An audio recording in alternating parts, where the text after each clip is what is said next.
Muy buenas tardes, querida audiencia de Radio Mapa. Estamos grabando una nueva edición de Reporte Semanal correspondiente a la semana del 24 de noviembre de 2025. Les habla Juan José Rivas y me acompaña, como siempre, Juan Rodríguez y Roberto Baeza en la producción. El día de hoy vamos a hablar de dos temas. Uno es la muerte del capitán Toledo, en tanto que si bien en algún momento se especuló de que su deceso había sido en circunstancias extrañas, al parecer murió por una enfermedad, pero que cobró notoriedad por sus denuncias de malas prácticas y casos de corrupción en Carabineros, especialmente en la Araucanía. Y también vamos a hablar un poco de la coyuntura argentina en su relación con Donald Trump y el préstamo que rechazaron, o sea, que no le van a entregar desde ese país. Juan, por favor, cuéntanos un poco sobre el Capitán Toledo. Hola Juanjo, hola Roberto y hola a todas las personas que nos están escuchando. Aprovecho nuevamente de recordar que también este programa es transmitido por radio Aldea Trueno, que nos acompaña también en esta difusión, así que un saludo también para ese medio. Y bueno, contextualizando un poco, el capitán Toledo es un ex capitán de carabineros que luego de haberse retirado de carabineros se fue a ser soldado de la Legión extranjera de Francia, es decir, es un carabinero un tanto como militar, no es un carabinero de oficina, sino un carabinero que utilizaba armamento y esa era más o menos su función en la institución y que al menos desde hace unos cuantos años, podría decirse desde el 2019-2018, comenzó a denunciar robos de madera en la Araucanía, ya que él se comenzó a trabajar como empresario forestal, teniendo un predio en la zona de Tirúa, y que al menos el primer hecho que denunció fue que cuando fue a solicitar resguardo policial para un acopio de madera que estaba haciendo, digamos, por la faena, Carabineros le preguntó exactamente dónde iban a estar estos digamos, acopios, y así como y después cuando los carabineros fueron al lugar ocurrieron enfrentamientos donde le echaron la culpa a mapuches que habían disparado a un carabinero y que se habían robado la madera. Posteriormente se supo que en realidad, o bueno, es parte de la denuncia del capitán Miguel Toledo, que el herido de Carabineros había sido desde los mismos, de sus mismos compañeros que lo habían herido, y que él mismo, digamos, dentro de su denuncia, atribuyéndose que es un experto en armas, decía que era imposible que hubieran sido mapuches los que habían atacado a este convoy que iba a buscar la madera, considerando que habían disparado armas UCI, que digamos él decía conocer muy bien, y que según su versión son armas que solamente utiliza Carabineros en Chile, ninguna otra fuerza, y por lo tanto que no deberían ser armas que estuvieran, por ejemplo, en manos de delincuentes. Posteriormente estas denuncias fueron acrecentándose y el hombre, al ser, digamos, un ex capitán de carabineros, comenzó a tener cierta notoriedad frente a la crítica de estas situaciones, sobre todo considerando, digamos, como el argumento de autoridad que hay detrás. O sea, que un ex capitán de carabineros esté denunciando a carabineros que causa mayor notoriedad que cualquier civil lo haga. Y en ese sentido él se volvió un gran crítico al desempeño de los altos mandos de carabineros en la macrozona sur de la Araucanía, denunciando todo tipo digamos, de corrupción y de acuerdos entre los oficiales para robar madera y después blanquearla y exportarla del país, etcétera, etcétera. Entonces ha sido, podríamos decir, una de las caras visibles que ha denunciado el robo de madera auspiciado por Carabineros y por grandes empresarios forestales en la macrozona sur, hecho que además ha sido utilizado políticamente, principalmente por sectores de la derecha, pero también digamos, de algunos sectores políticos de centro, que son los mapuches quienes roban la madera, y el ex capitán Toledo ha sido una de las voces principales que ha dicho que no, que esto es una trama de corrupción aún más compleja y que vincula a los altos mandos de Carabineros, en particular a los que están en la zona, con el robo de madera, digamos, de forma de crimen organizado y no simplemente como hechos aislados, sino que hay una verdadera mafia que está detrás de estas actividades ilícitas. Ya. Sí, bueno, lo que siempre ha estado esta forma, o sea, este manto de dudas, digamos, sobre cuáles son los distintos como eslabones de la cadena del tema del robo de madera y otros crímenes que se dan en forma de crimen organizado, digamos, en la Araucanía. Eh, en ese sentido, digamos, lo que eh, siempre fue bastante llamativo o sea, ¿cómo se llama? Lo que denunciaba este capitán. Y claro, y eso mismo como que de alguna forma generó esta duda inicial de sus circunstancias de muerte, pero no deja de ser llamativo, digamos, o sea, que no sé si, claro, sus denuncias como que siempre han causado, o sea, siempre han sido, siempre ha habido muchas sospechas de ese tipo de prácticas. De hecho, bueno, se han sorprendido algunos carabineros siendo parte de este tipo de actos corruptos, digamos, en su conducción de funcionarios de carabineros, digamos. Eh,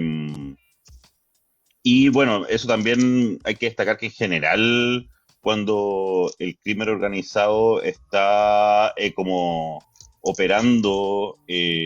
constantemente en un territorio, eh, tarde o temprano necesitan tener como estos enlaces que le permitan como, eh, digamos, traspasar los problemas con la ley que puedan tener, ya sea como comprando funcionarios o involucrándolos en los delitos, en las ganancias que tienen. Entonces, ese tipo de denuncias, digamos, o sea, son bastante atendibles en general, digamos, a pesar de como de a veces un poco quizás sobreactuación que tenía un poco este digamos, este capitán, fallecido capitán. Eh, y también, bueno, se, y se enlaza, digamos, a lo que hemos conversado antes también, que, digamos, no existe una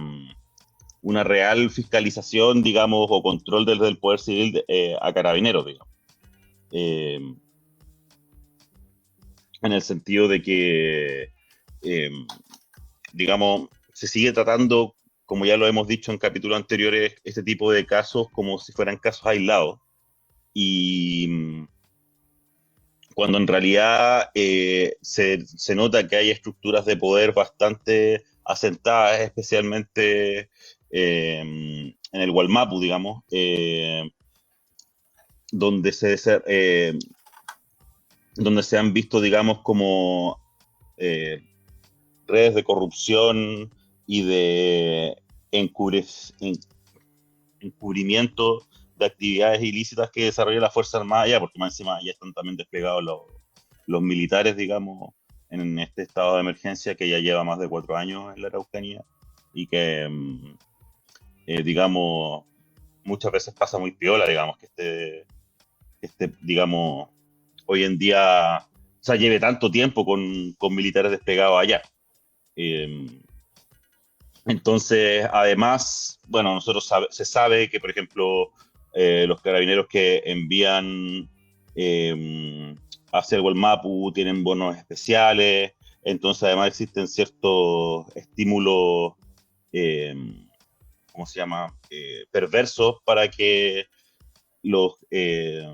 carabineros, o sea, para que ese conflicto continúe y sea grande, porque además esto no solo tiene que ver con el conflicto mapuche. De hecho, cuando hablamos de crimen organizado nos referimos precisamente como a mafias de narcotráfico o de robo de madera que han surgido paralelamente a, en este contexto. Y que además y como ya hemos dicho, en otros casos se ha descubierto que participan agentes de carabineros en esos negocios. Claro. Bueno, cabe señalar que, rectifico un punto, el hecho que le ocurrió al ex capitán Toledo, que le quitaron, o sea, que le robaron madera, fue el año 2017. Ese fue específicamente el año en que él Ujú, comenzó a denunciar esta situación. Y lo otro, ujú, mencionar que este ex capitán, digamos, tuvo una vida en redes sociales muy fuerte después de comenzar ujú,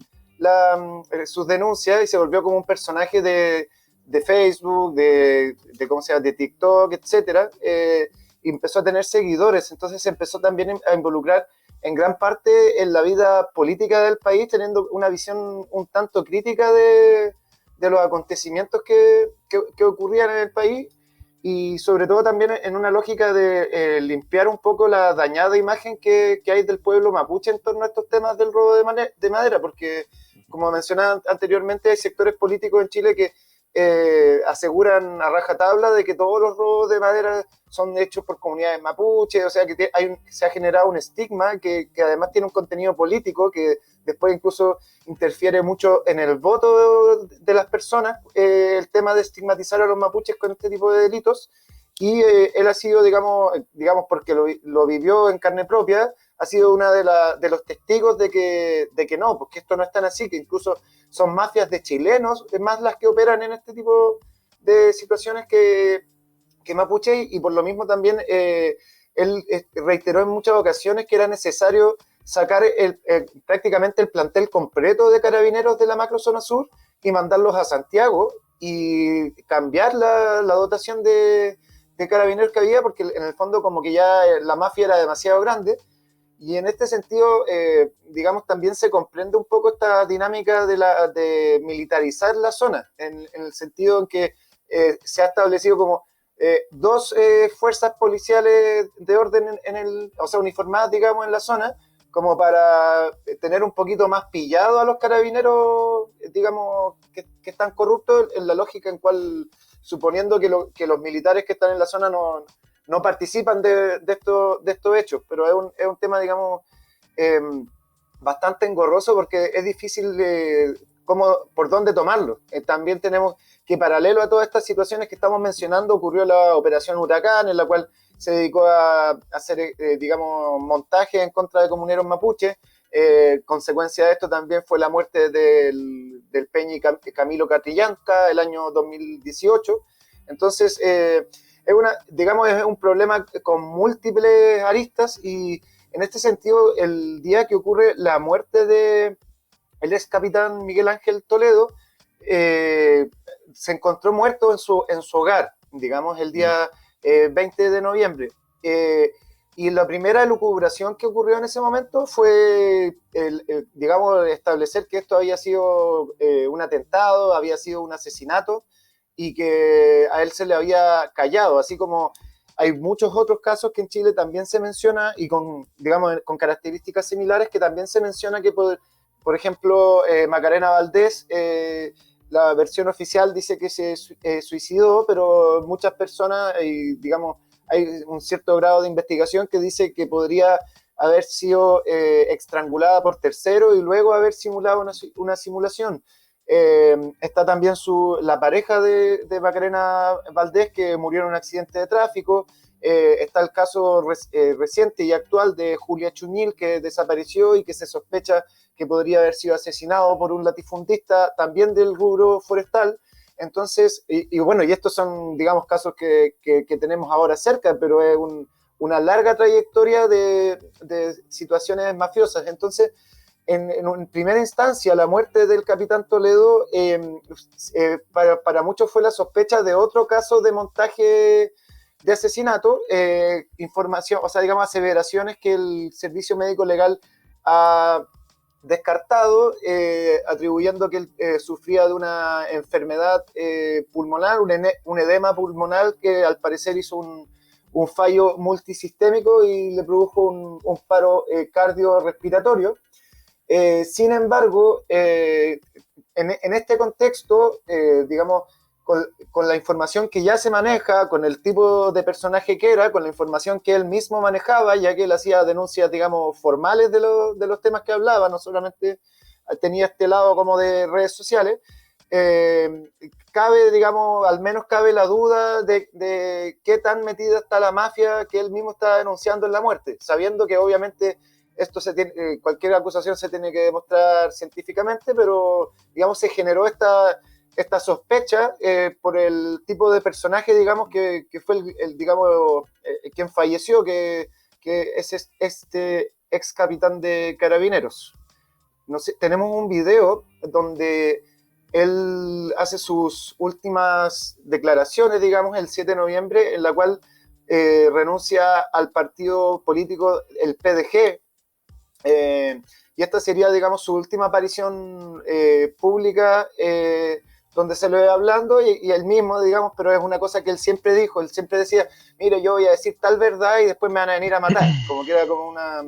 un eslogan que él tenía. Entonces ahora también salió, digamos, con esto de que lo podrían envenenar, y bueno, 13 días más tarde aparece muerto. Eso es como más o menos el contexto de por qué también se ha generado tanto revuelo con esta muerte. Vos y por el estilo, que yo se los dije mucho tiempo. Pero el tiempo y el karma les va a dar la razón a todos ustedes. Lo único que aquí estoy mostrando, mi desafiliación de este partido, que realmente me hizo mucho daño, pero ya se acabó esto ya, pues. Ya se acabó esta cosa ya, me están tratando de cortar, se acabó ya, por lo menos ya me saqué toda esta gravilla que tenía encima, por tratar de confiar en cierta gente. Le quiero hacer una petición especial a todas aquellas personas que creen en mí, confían en mí, no voten por ninguno de ellos, por favor. Eso es lo que quiero hacerle. Porque el karma se va a encargar de ellos. El karma se va a encargar. Así que, como pude, me han intentado de todo, ustedes saben, envenenarme. Ahora están tratando de hacer un montaje en contra mía. Pero yo sé que ustedes creen en mí, confían en mí, y se lo vamos a demostrar todo. Necesito y espero la ayuda de todos ustedes, a todas aquellas personas. Digamos, mostramos este video porque muestra un poquito el estilo también de este ex capitán, y digamos, porque en el fondo, como para dar el contexto, que es una persona que sí podría haber molestado a otro, o sea, como que estaba siempre en un tono de denuncia y de conspiración en torno al poder. Sí, yo lo que quería complementar con respecto a eso es que esta semana también se informó que en un hecho ocurrido en Ercilla, el teniente carabinero Robert Ruiz Yáñez, aparentemente, por lo menos la versión oficial, es que se habría suicidado dentro de la comisaría. Él era de control de orden público, lo que se conocía antiguamente como fuerzas especiales, digamos. Él en el contexto en el que lo encontraban interrogando por la pérdida de un fusil en Ercilla, según la versión oficial, el momento en que le estaban haciendo esta especie de interrogatorio o digamos, ¿cómo se llama? O digamos, sesión de preguntas, digamos. De hecho, estaba siendo entrevistado por el personal de Servicio de Asuntos Internos de Carabineros por este tema. Le quitó el arma a uno de los carabineros y se disparó en la cabeza. Eso al menos es la versión oficial. De hecho, bueno, los medios de comunicación lo tildaron de confuso incidente, lo que siempre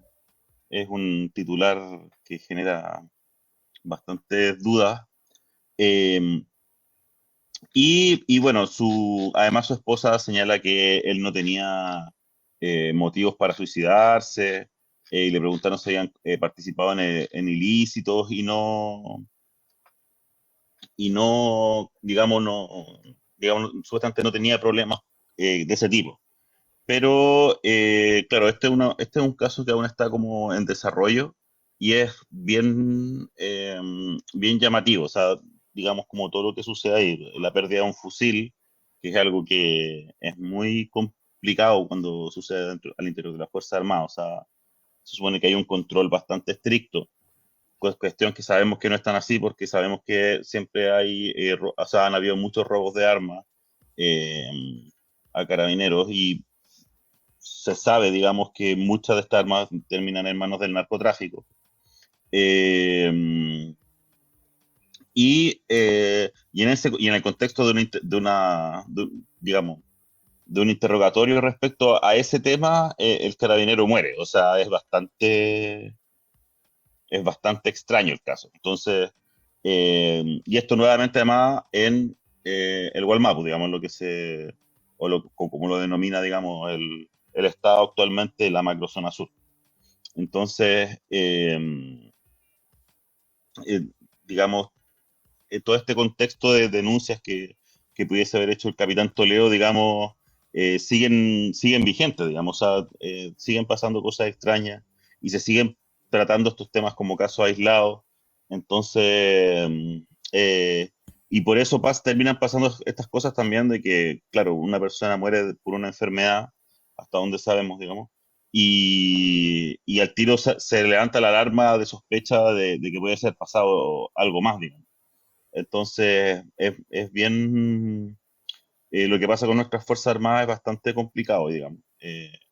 Ya han habido casos anteriores de narcotráfico, usaron aviones de la FACH para mover drogas, o sea, cosas de ese estilo han sucedido y pasan unos días y no pareciera haber alguna reacción importante desde la institucionalidad, desde el sistema político. Simplemente se siguen viendo como casos aislados que tiene que resolver la justicia y en muchos casos lo ve la justicia militar además, que es como casi ser juez y parte. Claro, y también, o sea, reiterando lo que dices tú, hay una condición subjetiva en la ciudadanía de que es perfectamente posible que Mm, digamos, un crimen así organizado mm, por las policías pueda afectar a un activista de cualquier índole, como que no, claro. nadie dudaría que eso es posible. Mm, Entonces eso es un clima que es lo que va generando igual esta lógica de impunidad con la que se ha mm, tratado todos estos temas, que a la larga empezamos a vivir como en un estado policial, como quien ujú, dijera, y nos sentimos víctimas de quienes deberían supuestamente proteger a la ciudadanía. Recalcar que hay un tema muy importante en torno a este carabinero muerto en Ercilla, que tiene que ver que digamos, el departamento, que no recuerdo ahora el nombre, pero el departamento de carabineros que está investigando este robo de armas, encontró munición de fusil en el auto Mercedes-Benz del teniente. ujú, Entonces, a partir de esto, se hizo un peritaje en la casa del teniente, donde atendió, digamos, su esposa, y quien declara que, digamos, más o menos mientras ellos estaban haciéndole estaban revisando la casa, estaban revisando el patio, de repente como que los carabineros que estaban en el lugar, de un momento a otro se fueron. Y al parecer eso fue porque les avisaron que el tipo había muerto o que estaba gravemente herido y que ya no era necesario seguir buscando en el lugar. Pero punto uno, que en esta situación quedamos con dos hipótesis que son, ujú, digamos, bastante macabras. La primera es que posiblemente a él lo hayan matado porque tenía mucha información y no querían que se supiera más arriba, que él ujú, quizá ofreció negociar algún tipo de resguardo judicial a cambio de no dar cierta información o algo así. Y la otra es que efectivamente él había vendido el fusil y que al verse acorralado, digamos, tratando de ocultar su doble vida con su familia, prefirió suicidarse. Son dos hipótesis que en este momento, al menos para mí, son igual de válidas y sí, en lo concreto es una evidencia más del tráfico de armas que ocurre en las instituciones militarizadas en Chile. exactamente. Sí, es un caso bastante grave este último me parece, bueno, para mí me sigue decepcionando y voy a seguir insistiendo en el tema de que eh, la falta de control que hay respecto a este tema desde el poder civil, desde, eh, digamos, la alta capacidad que tienen las Fuerzas Armadas de mandarse solas, siguen siendo altísimos y eso me parece súper complicado y además me parece súper complicado que, digamos, en en todos estos entramados además estén metidos gente que sean altos oficiales como al tanto de todo esto y no se haga nada al respecto. Hay una Sí, selección de oficiales corruptos sí, que ascienden, digamos, en la estructura interna de la institución. así es. Pasemos al Eh, otro tema. Pasemos al siguiente tema. Bueno, el siguiente tema que habíamos preparado para hoy tiene que ver con el rechazo o suspensión del préstamo que el gobierno de Donald Trump le había eh, ofrecido o habían acordado. De hecho, se había en su momento comunicado como un acuerdo entre Estados Unidos y Argentina para que Estados Unidos le prestara 20.000 millones de dólares a Argentina, digamos, mediante la compra de divisas, que es esta forma swap,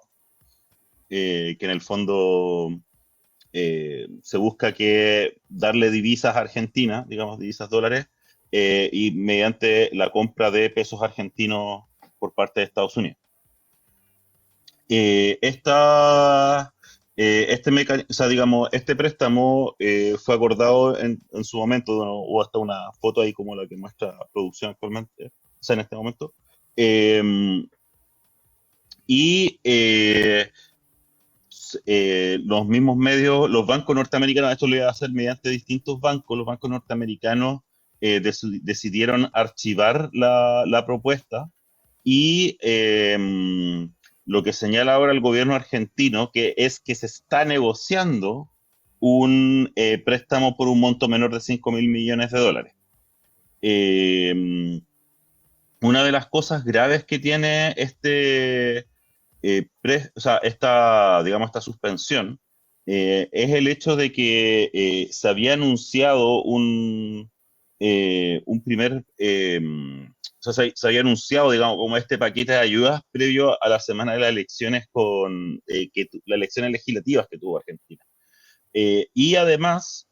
eh, con la amenaza explícita de Donald Trump de que la ayuda estaba condicionada por los resultados de esta elección. Eh, Hay que señalar que además en Argentina, eh, el, digamos, parte de su crisis económica es la crisis de divisas que tienen, es decir, ellos en sus fondos propios tienen muy pocos dólares. Y eso genera el problema de que,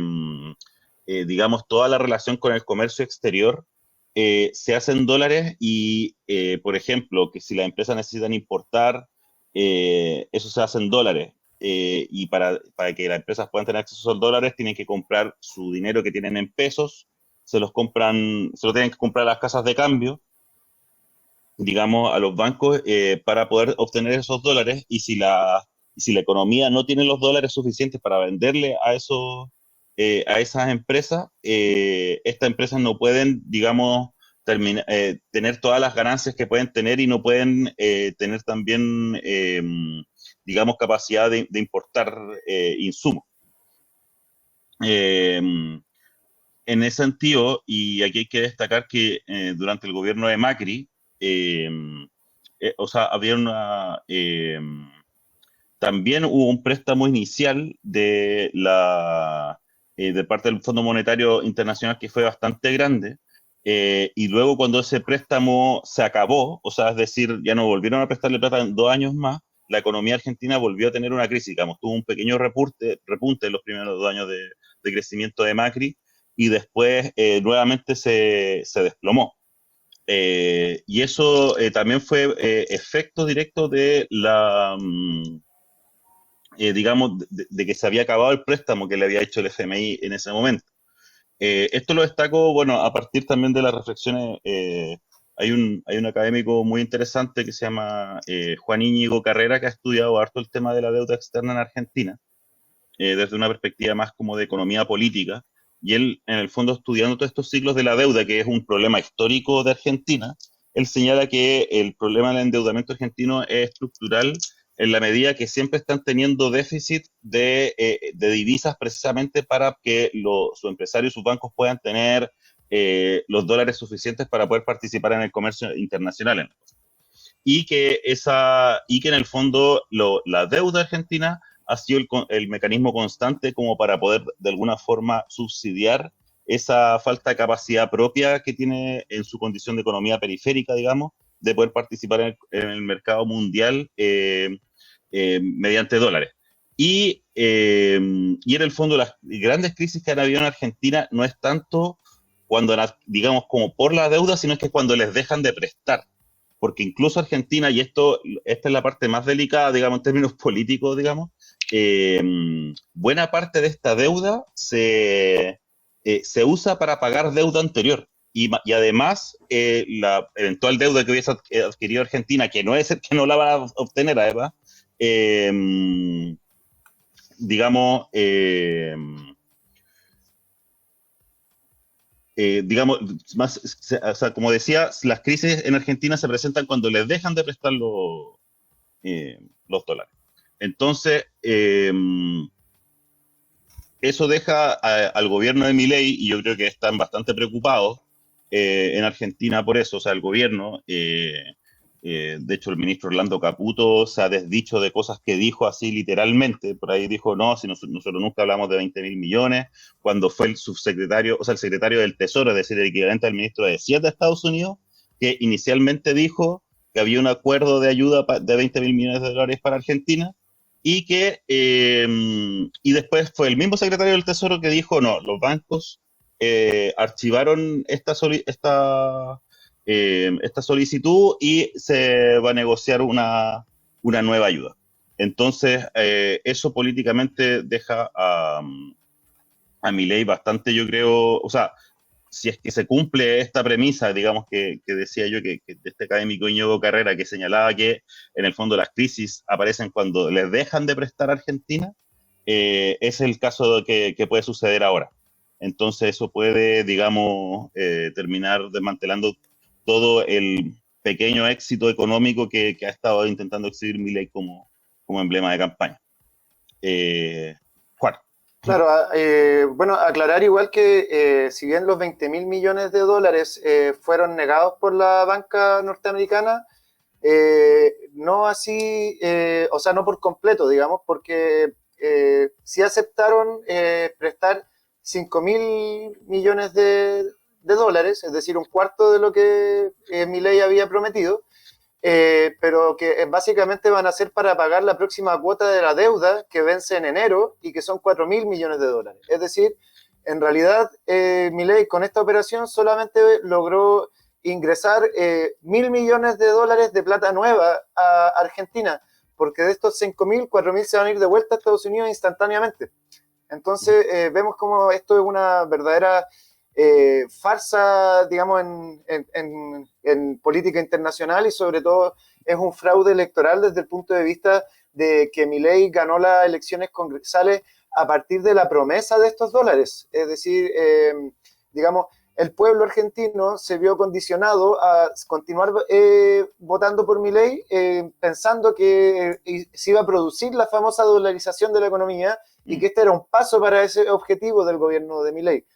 Cosa que al menos, si es que esta situación continúa como se está definiendo ahora, de que no sea un préstamo tan grande, sino que sea un parche para la deuda, en este caso, no, como dices tú, no estaría ocurriendo este auge económico que ocurriría con la dolarización, sino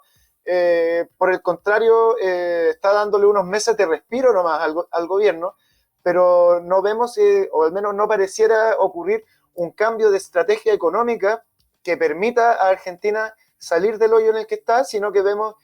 cómo finalmente los grandes economistas de Argentina vuelven a aplicar una y otra vez la misma estrategia, que es pedir plata, sobrevivir un rato y después pagar la deuda. Entonces, por un lado, esto no es tan malo para el pueblo argentino en la medida en que no siga aumentando la deuda exponencialmente como siempre lo está haciendo, pero es particularmente malo para el gobierno de Milei, ya que ahora en este momento está en una lógica de cuenta regresiva para cuándo va a ser el próximo, digamos, la próxima caída de su economía y cuál va a ser el próximo proceso de inflación en el que van a vivir probablemente, siendo que este supuesto rescate no ocurrió y digamos, con la lógica de la falsa promesa que hizo Milei, también cuál va a ser la desilusión de este pueblo en la medida en que estas expectativas no se concreten y finalmente, digamos, volvamos a lo mismo, pero quizás aún peor, ya que Milei no ha tenido, digamos, Milei ya está secundando lo que ya hizo Macri, entonces ya estamos repitiendo más o menos lo mismo que ya pasó y que no funcionó, lo que obviamente, bueno, desde mi punto de vista, y hay que decirlo, me parece bastante ingenuo el votante que creyó que iba a ser distinto. Pero sabemos que la cultura y sobre todo los medios de comunicación muchas veces hacen que las personas piensen que cosas que no son van a ser y que las cosas que son no son. Entonces, este es un buen caso de cómo los medios manipularon una elección y sobre todo cómo Estados Unidos, a partir de su presidente, generó un intervencionismo electoral en la hermana nación argentina.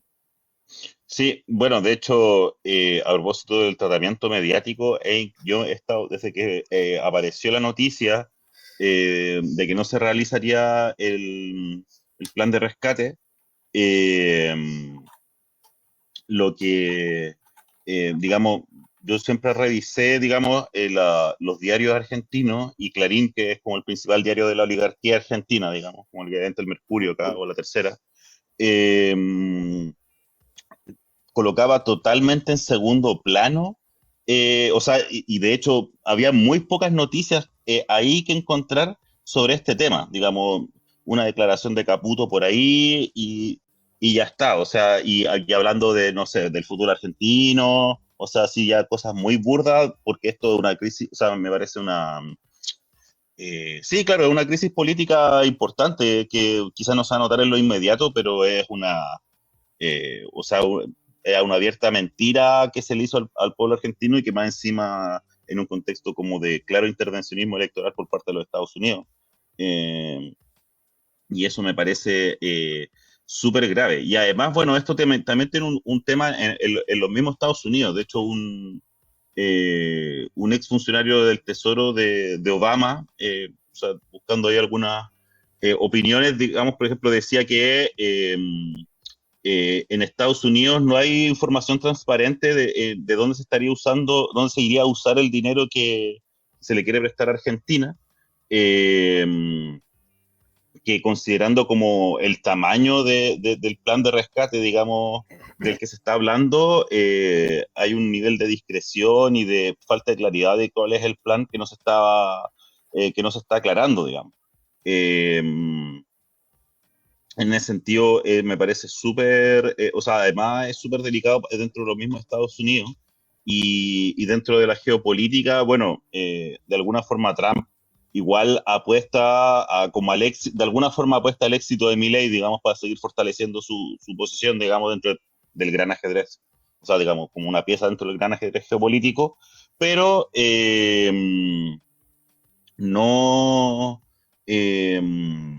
pero al parecer también esto se está quedando más en las apariencias y en las declaraciones altisonantes y en regalarle motosierra a Elon Musk y cuestiones así, pero no, al parecer no hay una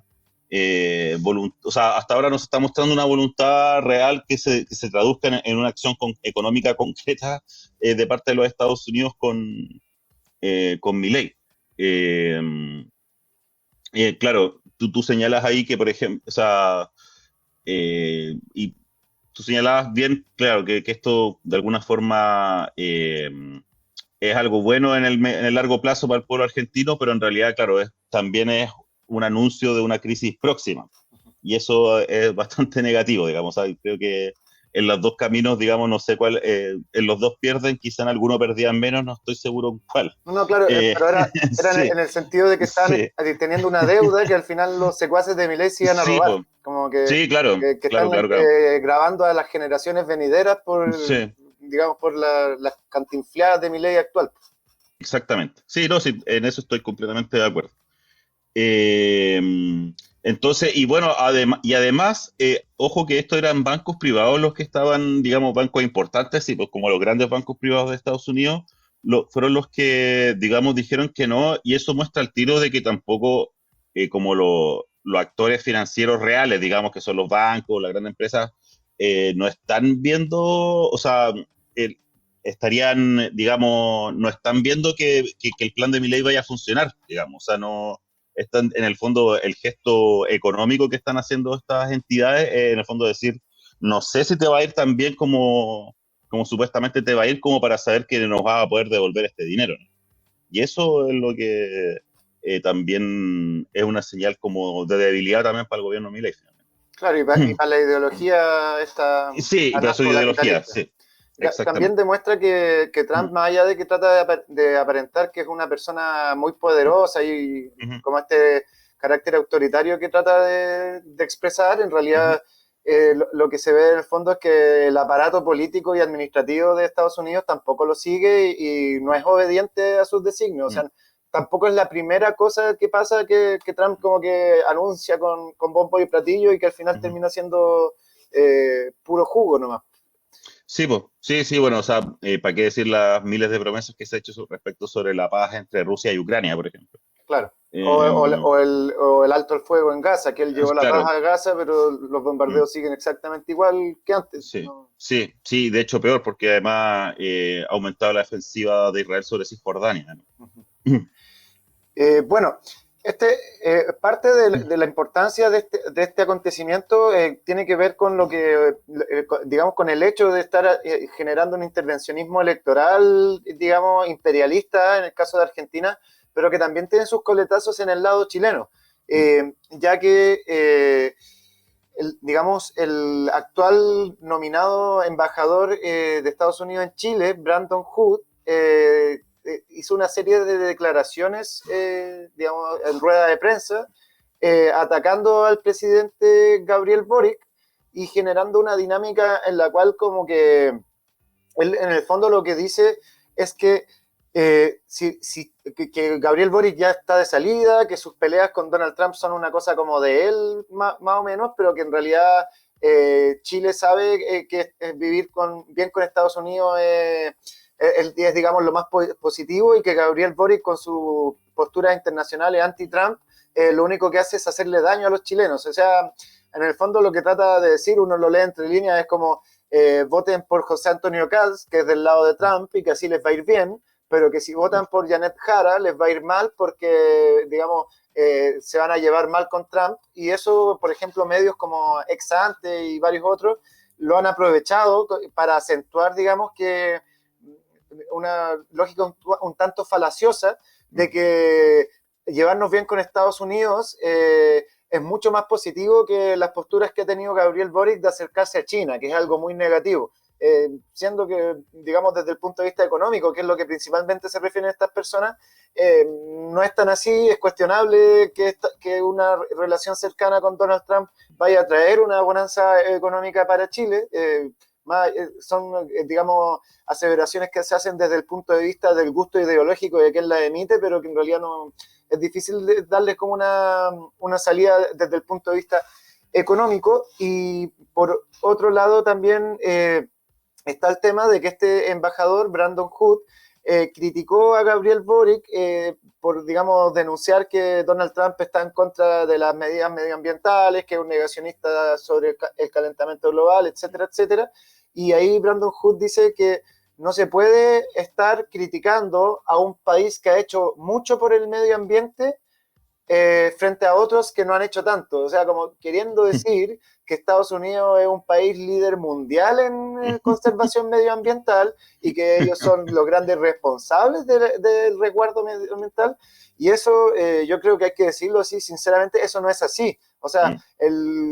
principalmente en este momento, en algún momento fue China el principal contaminante del mundo, pero ahora es Estados Unidos, porque China, cuando le empezaron a hacer las denuncias de contaminación, empezó a cambiar su matriz energética, empezó a desarrollar la energía renovable, etcétera, etcétera, y ahora es un proceso que ya está, digamos, en su culminación. En cambio, Estados Unidos se mantiene quemando petróleo como loco todo el santo día, desde el mismo punto de vista vehicular, ha tenido un desarrollo bastante ineficiente en cuanto a electromovilidad comparado con las camionetas gigantes que gastan combustible, con motores V8, etcétera, etcétera. Entonces, ya estamos hablando de que estamos en una medida como de irrealidad, como que el embajador norteamericano se pone a decir unas cuantas estupideces y sale al tiro medios de derecha a replicarlo, sí, pero tiene toda la razón y Gabriel Boric nos está metiendo en un hoyo, etcétera, etcétera. Entonces vemos cómo esta intervención del embajador norteamericano generó la chispita para un intervencionismo electoral que podría, digamos, explotarse para el próximo balotaje, digamos, entre José Antonio Kast y Janet Jara. Sí. Sí, ahí también, bueno, destacar que Boric, digamos, en todo este contexto, digamos, hay un trámite administrativo que se hace entre las embajadas, o sea, entre las embajadas y las presidencias, que es esto de la recepción de las cartas credenciales por parte del país que está recibiendo el embajador. Y que Boric no ha acusado la recepción de esas cartas credenciales respecto al nuevo embajador de Estados Unidos. Boric no se ha pronunciado con claridad respecto a esto, pero claro,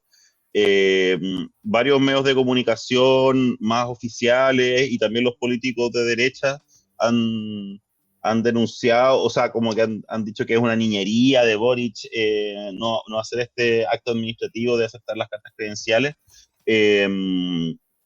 Pero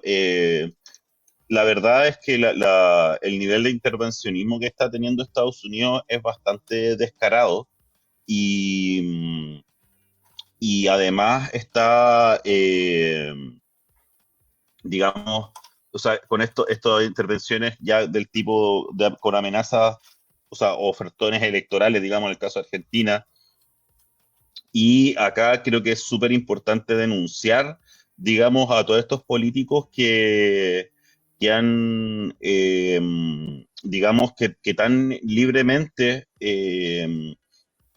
llegan y dicen que hay que llevarse bien con Estados Unidos ante sus actos de intervención clara, digamos. O sea, ellos hablan de que hay que actuar con inteligencia, de que uno no se puede estar metiendo con el perro grande, pero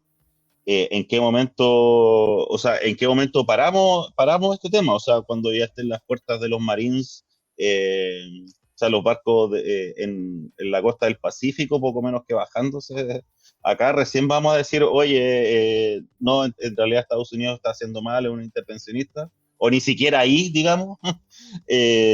O sea, yo, digamos, de la derecha en ese sentido no espero nada, y esa connivencia,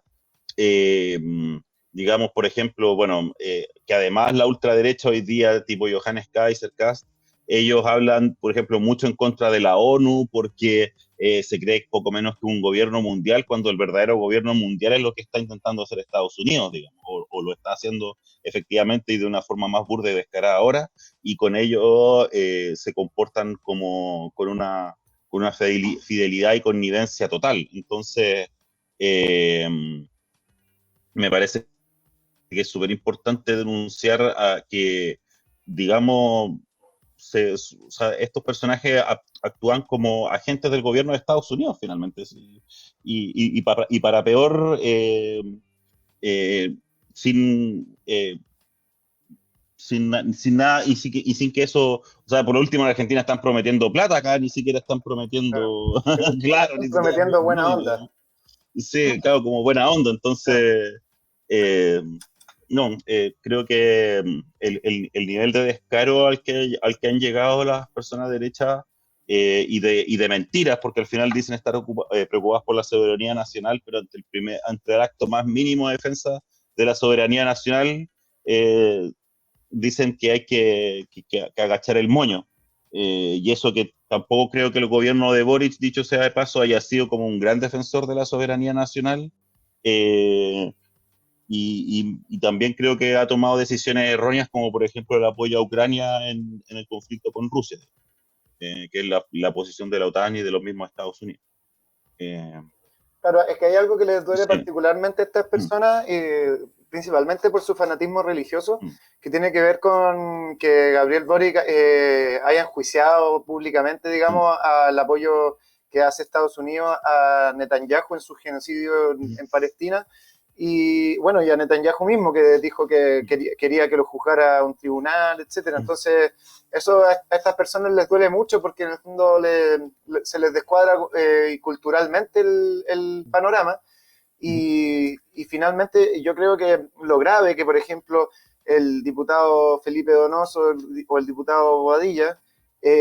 hagan este tipo de declaraciones es que ellos incluso plantean que el presidente no tiene la facultad de decidir este tipo de cosas, o sea que no es el presidente el que decide si se va a llevar bien o mal con el país imperialista de turno, sino que son los chilenos. Pero eso es digamos, es un sinsentido, porque el presidente es electo para presidir al país en relaciones internacionales, y en ese sentido, una vez que la elección ya se consumó durante el periodo que dure esto, tiene toda la libertad de pelearse con quien quiera y no es una atribución de los diputados definir cuál va a ser la relación internacional que va a priorizar el presidente, sino que es al contrario. Entonces, estas personas que, digamos, en caso de Felipe Donoso, no sé Bobadilla, pero Felipe Donoso es abogado, deberían saber que existe una separación de poder y que ellos están transgrediéndola al hacer, digamos, acusaciones injuriosas contra el presidente, siendo ellos parte de otro poder del Estado. Más allá de que concuerdo contigo que Gabriel Boric nunca debió haberse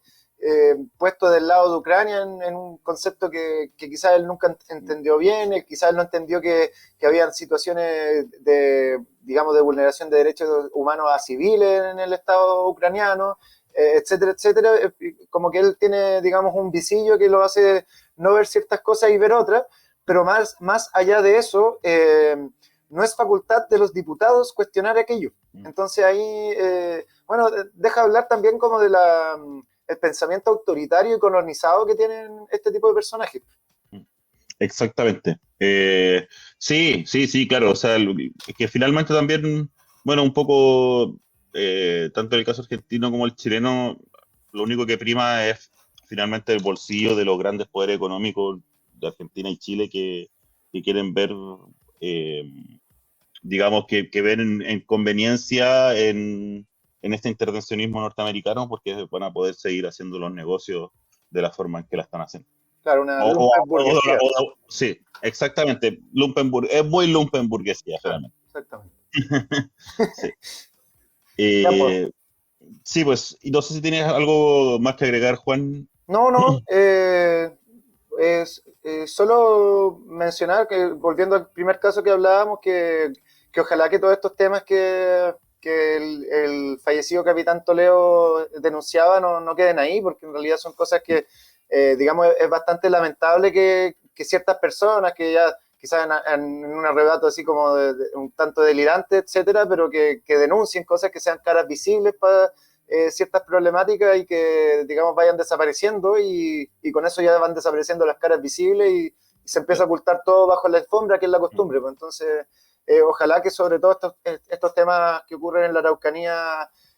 sean revisados tarde o temprano, porque en verdad es una situación, digamos, bastante inconcebible desde el punto de vista del manejo institucional que tienen las policías en el sector y también las Fuerzas Armadas. Claro.